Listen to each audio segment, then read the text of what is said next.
कोई ऋषि नाराज होता था तो आगे गाय करके जाया जाता था तो क्षमा हो जाती थी। गाय को देखते ही वो क्षमा कर देते थे। शास्त्र आज्ञा करता है कि जो प्रतिदिन अग्रग्रासे परोभावा कर्तव्यो भक्ति तोन्वहम अकृत्वा स्वयं आहारम कुर्वम नापनोति दुर्गतिम।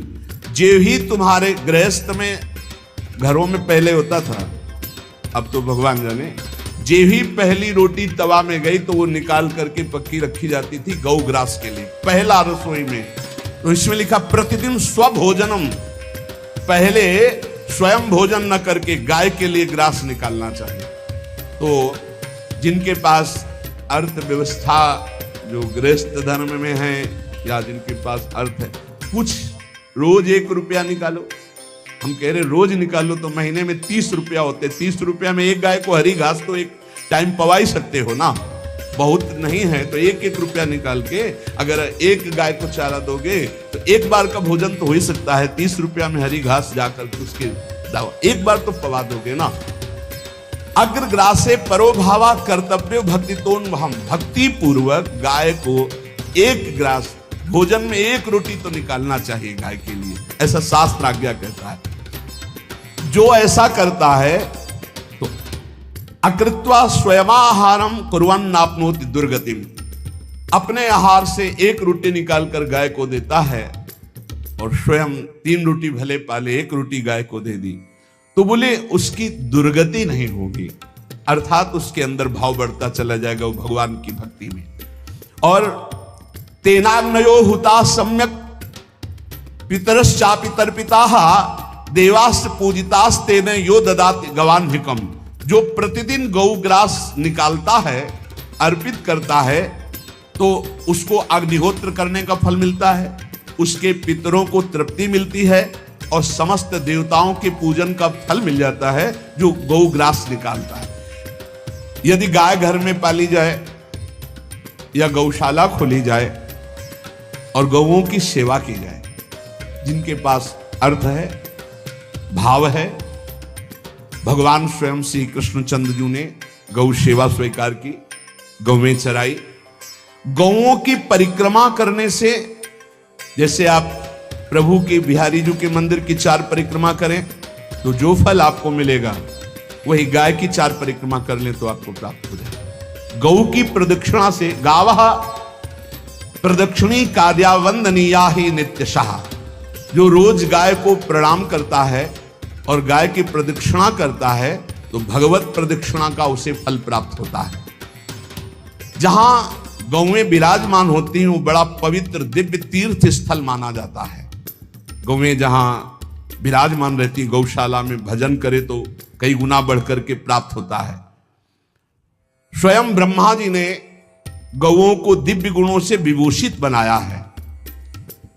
अप्यागाराणि विप्राणाम देवतायतनानि च यद गोमयेन शुद्ध्यंतिम किम ब्रूमो हृदिकम ततः। गाय के गोबर से जहां लेपा जाता है वहां जिस देवता का आवाहन करोगे वही देवता आकर विराजमान हो जाएगा। अपवित्र भूमि में भी यदि गाय के गोबर का लेप कर दिया जाए तो परम पवित्र मानी जाती है। गाय बहुत पवित्र, जहां वो बैठती है, जहां वो मूत्र त्याग करती, गोबर त्याग करती, वो स्थान तीर्थ तुल्य पवित्र माना जाता है। गाय बंदी हो घर में, वो प्यासी है और भूखी है, तुम्हारे सुकृत नष्ट हो जाएंगे। तृषिता गौर गृहे बद्धा, क्योंकि तुम्हारे पास है, सेवा करना चाहिए। यो वै गाम प्रतिसिद्धेन्तो चरंतिम च स्वतरणम नरः तस्य पूर्वे च पितरः कंपन्ते पतनोन्मुखा। यदि गाय हरी हरी घास चर रही कहीं और तुमने डंडा ऊपर प्रहार किया और लाठी मारी तो तुम्हारे पितर खोपड़ी के बल नरक जाने के लिए तैयार हो गए। ये लिखा है यो वै ताड्यते यष्ट्याधेनुम मर्त्यो विमूढ़धि। जो मूर्ख मनुष्य, जैसे अब गाय दूध नहीं दे रही, मार डंडे डंडे मार रहे, इंजेक्शन लगा रहे हैं, ऐसे वैसे कर रहे हैं, उसको ताड़ना दे रहे हैं, तो बोले जो मूढ़ बुद्धि मूर्ख मनुष्य, यो वै ताड्यते यष्ट्याधेनुम मर्त्यो विमूढ़धि, वो गाय को लाठी से मारता है, डंडे से मारता है, हाथों से मारता है, तो धर्मराजस्य नगरेशा याति करवर्जिताः। धर्मराज जी पहले अपने नरक में ले जा करके उसके कहते थोड़े थोड़े तिल तिल करके पहले इसके हाथ काटो, मरना है नहीं वहां। जब गुरुमंत्र वैदिक सिद्धांत से दिया गया था पहली बार, तो पंचगव्य पिलाया गया था।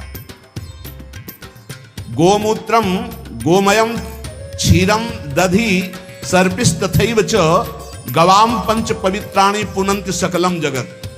कितना भी बड़ा पापी हो, अगर पंचगव्य पिलाया जाए तो वो वैदिक मंत्रों को स्वीकार करने लायक हो जाता है, पवित्र हो जाता है। पंचगव्य में पांचों चीजें गाय की होती हैं। गाय का मूत्र, गाय का गोबर, गाय का दूध, गाय का दही और गाय का घी, ये पांचों मिलाकर पंचगव्य पिलाया गया था। पहली बार जब वैदिक मंत्र दिया गया था तो पंचगव्य बनवाया था गुरुदेव भगवान ने संन्यास, और वो पिलाया था। ये पंचगव्य पिलाने से अपवित्रता का नाश होकर पवित्रता का संचार होता है।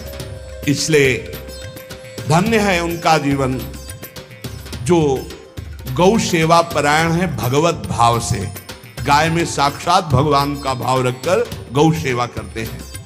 त्रिषिता गौर गृहे बद्धा गेहे कन्या रजस्वला देवशास्त्र सन्निर्माल्य हंति पुण्यम पुराकृतम। यदि घर में गाय बंधी है और भूखी है और प्यासी है तो तुम्हारे सारे पुण्य नष्ट हो जाएंगे। सेवा और व्यापार में अंतर होता है। गौ सेवा के बहाने से धन का जो दान लेना है और उसका अपने में प्रयोग करना, मैं पितरों सहित नरक जाना है, लिख लो। गौ सेवा के बहाने से दान लेना और उसका अपने परिवार के सुख में पैसे का प्रयोग कर देना या अपनी वासनाओं की पूर्ति में लगा देना। आया गौ सेवा के लिए और आप प्रयोग कर रहे हैं गाड़ी घोड़ा नाना प्रकार के सांसारिक भोगों में, तो लिख लो पितर सहित तुम्हारे नरक जाएंगे, क्योंकि गौ सेवा के लिए आया है। गौ सेवा का धन सिर्फ गौ सेवा में ही लगना चाहिए। आप गौ सेवक है, दूध पान कीजिए, रोटी खा लीजिए, लेकिन गौ सेवा का अर्थ आप अपने वासनाओं की पूर्ति में, अपने मनोरंजन में या अपने मन के संकल्प भावना में नहीं पूरी कर सकते। गौ सेवा के लिए ही पूरी कीजिए। गौ के वास का निर्माण, गौ के भोजन की व्यवस्था, वो दूध दे ना दे, वो कैसी भी अवस्था में हो, उसकी सेवा पर उसके लिए सेवक रखना, सेवकों को भी सुख प्रदान करना, लेकिन स्वयं कभी गौ के सेवा के लिए आए हुए धन का स्वयं के लिए भोग न करना और निरंतर भजन में रखना, उसे परम पद की प्राप्ति हो जाएगी। इसलिए हमारे सनातन धर्म में गौ सेवा का विशेष महत्व है और इस महत्व को सबको स्वीकार करना चाहिए, क्योंकि हमारे सनातन धर्म का स्वरूप है जहां मां पदवी दी गई है, गांव को गौ माता कहा गया है। गौ में समस्त देवता विराजमान है। गौ का बहुत बड़ा महत्व वर्णन किया गया धर्म शास्त्रों में। यहां तक कि जब कोई ऋषि नाराज होता था तो आगे गाय करके जाया जाता था तो क्षमा हो जाती थी। गाय को देखते ही वो क्षमा कर देते थे। बहुत महिमा वर्णन की गई है गौ की। इसलिए जिसको भी अगर नहीं अर्थव्यवस्था है तो एक रोटी तो निकाल सकते हो ना। तुम्हारी रसोई में रोटी बने तो पहली रोटी निकाल लो और आसपास जहां गाय बंधी हो तो उसको दे आओ जाकर, तो कम से कम धर्म का पालन हो जाएगा, गौ सेवा बन जाएगी। पर एक बात ध्यान रखें, इन सब सेवा का फल है भगवान के चिंतन में निरंतर वृत्ति डूब जाए। हमारी एक एक वृत्ति, एक एक क्षण भगवान के चिंतन में डूब जाए।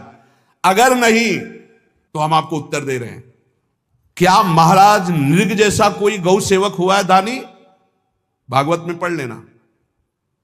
करोड़ करोड़ गायों को, करोड़ों गौशालाएं थी, एक दो नहीं।